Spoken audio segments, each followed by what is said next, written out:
the loss here is profound. The heartbreak is setting in, and the smoke is everywhere. Fires across the Smoky Mountains are still burning right now. Underneath all of the snow that we have up here in Kentucky is a thick layer of slush and ice that is starting to freeze over rapidly. Floodwaters were so fierce and so powerful that they actually took that car, lifted it up off of the roadway, and pushed it all the way down there. This is the second time this week that someone has been shot on Cockrell Street. The first time the victim survived. Tremendous flooding and wind damage from Hurricane Matthew are taking a toll in Florida and Georgia. To see the damage in Gatlinburg from above is to truly understand the pain that this mountain town is dealing with right now. And then there's this, the Westgate Resort, where at least 2 people were trapped in an elevator. There's nothing left. The damage from this one spot looms over downtown Gatlinburg like a hawk watching from above the clouds. Tonight, the man whose job it is to uphold the law is once again accused of breaking it. Miles of bike lanes like this one here in Shelby Bottoms comes with a new challenge, trying to keep them clean. People who call the hills above Gatlinburg home likely still don't know exactly what they've lost. Homes like this one all throughout this area were completely wiped out by those flames on Monday night. This fire left little as it tore through, and each time we get some good news out here, it seems to be canceled out by the bad. 3 people were rescued today, but 3 more bodies were discovered. And there are numerous workers out in the dark right now who have lost their own homes, but continue to fight fires and clear roads for this devastated community. It's very sad. Darkness could not conceal the devastation as fires burned where they didn't belong. We're going to soak this whole foundation right here. Gatlinburg was under siege. This house is saved and the next one's burning. The fight to save what's left here continued on past 1 a.m. Snapped it right here, 3 pieces. Surrounded by smoke from fires they could hardly see, You got to really watch yourselves. Mike Moore and his men were in the woods hunting for hot spots. Let's just watch it for a minute, see if it comes back. They tried to hold back the flames on a snapped power pole, Hold your breath. where the lines were likely still active. All we can hope for is that the rain's coming. We need it right now. That rain they so desperately needed here finally fell on Wednesday. It came so hard and so fast, though, that mudslides became a concern, Honestly, it's a mess. making the work here even more precarious. It's not good at all.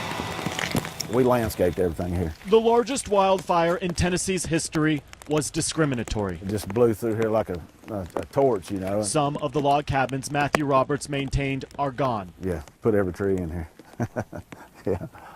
Yeah. Others, just feet away, are still standing. There's a lot of cleanup to do here, that's for sure. This place is his livelihood. He planted nearly every tree on this property. Most of them are gone. 40 of 108 cabins are also gone. Oh, it's an absolute disaster.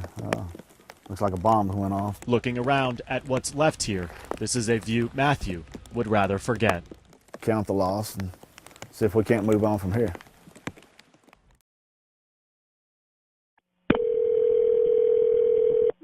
Wilson County 911, where is your emergency? Imagine the voice on the other end of the line is yours. Stay on the line and let me transfer over to the Lebanon Police. Imagine that this is what you hear. They keep just transferring me. Friend, I'm so sorry. Stay on the line, please. They are callers expecting help from 911. I've been transferred like 3 or 4 times, and I'm just worried about the people on the road. But in Wilson County, that is an expectation that is not being met. That's what keeps me awake, knowing that there's a better way. In 2009, J.R. Kelly was hired to direct the county's 911 call center. He has spent years trying to fix what he calls a broken system. The call takers do an outstanding job. I don't fault them in the least. Anytime someone needs help in Wilson County, their call goes first to the 911 call center. All those operators can do is transfer calls to either police, the sheriff, or EMA. Hello? Every single call must be transferred, forcing callers to repeat the same vital information to a dispatcher as precious seconds tick away. Okay, hold on just a second. 911, this needs to go to Wilson County. Okay, I thought she just... Do you think lives are being lost because of the way the system is right now? Yes. He says that because of this. And my wife somehow or another mustered out, is it her daughter, Dee Dee? He said yes. And Michael and Caleb And Joshua. Morris Alvey never got to say goodbye to his family. She cried and I cried. Officer cried. It was a cold fall evening in 2014 when this call came in at 6:48 p.m. This lady hit me in the back end. A fender bender left two cars stalled in the middle of a dark I-40 near mile marker 231. At 6:51, one caller hauntingly predicts the future. They're getting ready to get sandwiched and get killed. I almost killed them. Records show that 54 seconds passed before that caller was transferred to Lebanon police, where she repeated her entire story again to a dispatcher. Okay, is it a wreck on the side of the road? No, it's not on the side. It needs to be on the side road because they're going to get killed. I almost killed them. By then, it was already too late. There is a massive wreck. We need some people out here pretty fast. All right, sir. Stay on the line. Let me transfer you over to Lebanon Police. 54 seconds. But if you come to the funeral we had on that Wednesday, you see the devastation of 54 seconds. Morris's daughter, grandsons, and son-in-law were killed instantly. There were no flashing lights to alert them to the first fender bender. Help only came after a pickup truck slammed into them. Our family was cheated. I think my two grandsons were cheated, not being able to live out their dream. Every second that ticked away there was leading up to the death of that family. Having tried desperately to change the system with no success, the 64-year-old says he had no other choice but to step down. We have a obligation to them to do the best we can, not wait till they sue us or they start mounting complaints.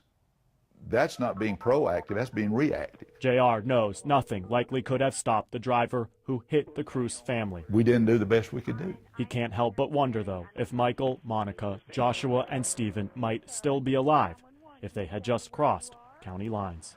If we gave that additional time to those responders, maybe they would be living today. The whole family may be living.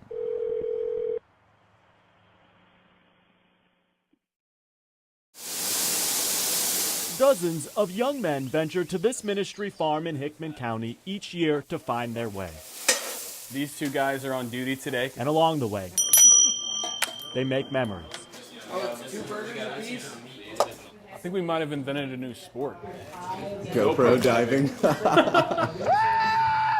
That's what took them to Rock Island State Park last Tuesday, Saturday, April 23rd, 2016. where they stumbled upon memories Got a couple of selfies here. that were not their own. As soon as he lands, you can see the GoPro gets kind of jarred. Colin Smith isn't a detective, but for the purposes of this story, He's got 571 files on it. he's playing one on TV. I guess this is the hike to Rock Island, Ben, maybe? For the last week, he's been combing through pictures and videos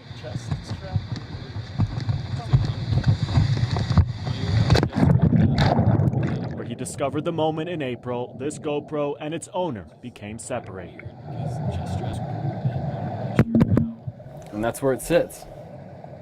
This is where the camera sat for nearly 2 months, I thought this was a rock at first, and I was feeling around. until Ben Barton went searching for someone else's. And she lost her GoPro, so we were looking for her GoPro and came across this one. And I felt like if this was my GoPro, I would want it back. The boys here wanted to keep it I put my initials on it because I was planning on keeping it, but until they saw what it contained. Pictures from the Grand Canyon, video of the Hoover Dam, moments and memories that belong to someone else who they think looks like this. He bought this to keep his memories and show his grandkids or his kids and his grandkids when he has them, or family.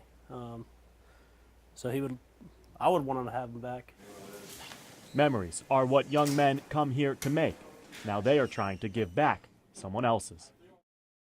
We are finally starting to get our first look at the hills above Gatlinburg, and what has been revealed is post-apocalyptic. Home after home after home after home completely destroyed. Almost immediately after the Orlando massacre, Metro Police announced that they would be stepping up security for this event. And when you take a look from up in the air of where we are right now, you can tell why that is. From the air, though, it is clear that there are parts of the Smoky Mountains that may never be the same. That is the latest from the Great Smoky Mountains National Park. Chris Conti, News Channel 5.